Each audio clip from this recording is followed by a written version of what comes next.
নমস্কার, কেমন আছেন সবাই? আজ আমি একটা ব্রেকফাস্টের রেসিপি আপনাদের সঙ্গে শেয়ার করব। এই যে ময়দা আমি আগে থেকে মেখে রেখেছিলাম আর বেলে নিচ্ছি খুব পাতলা করে। ময়দাটা একটুখানি ময়ান দিয়ে ভালো করে মেখে নেবেন, একটু নরম করে।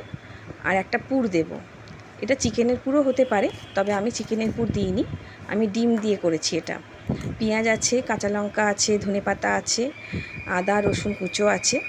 এগুলো ভালো করে ভেজে একটা ডিম দিয়েছি, তার মধ্যে একটু বেসন দিয়েছি যাতে চটচটে ভাবটা আসে, যাতে ওটা ঝরে পড়ে না যায়। যখনই কোনো পুর দেবেন তার মধ্যে একটু বেসন কিংবা ছাতু দেবেন, তাহলে আপনার পুরের যে মণ্ডটা খুব সুন্দর হবে।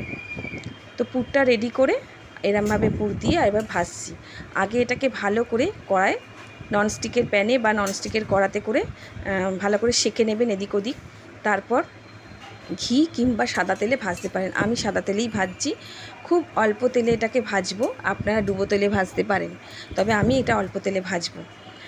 তো টিফিন দেওয়ার জন্য এই রকম রেসিপি আপনারা করে দিতে পারেন বাচ্চাদের স্কুলে বা অফিসে। খেতেও সুন্দর হয় আর সকালবেলা খুব তাড়াতাড়ি এটা হয়েও যায় আর খুব নরম থাকে। এটা আবার আপনি ডিমের গোলায় চুবিয়েও ভাজতে পারেন, তবে সেটা একটু রিচ হয়ে যাবে। আমি একটু হালকার ওপর করব যাতে রিচ না হয়। আর তেলটা খুব কম দিয়ে করার চেষ্টা করি আমি সব সময়, যাতে তেলটা কম থাকে যে কোনো খাবারে। তেলটা খুব ক্ষতিকারক, তো যত তেল কম দেওয়া যায় তত মঙ্গল। তবে লাল লাল করে ভেজে নিয়েছি, এবার টিফিনটা আমি প্যাক করব। এই দেখুন টিফিন কারি নিয়ে চলে এসেছি, আর এই যে এইভাবে সুন্দর করে ভেজে নিয়েছি হালকা করে অল্প তেলে, আর টিফিনে দিয়ে দেবো।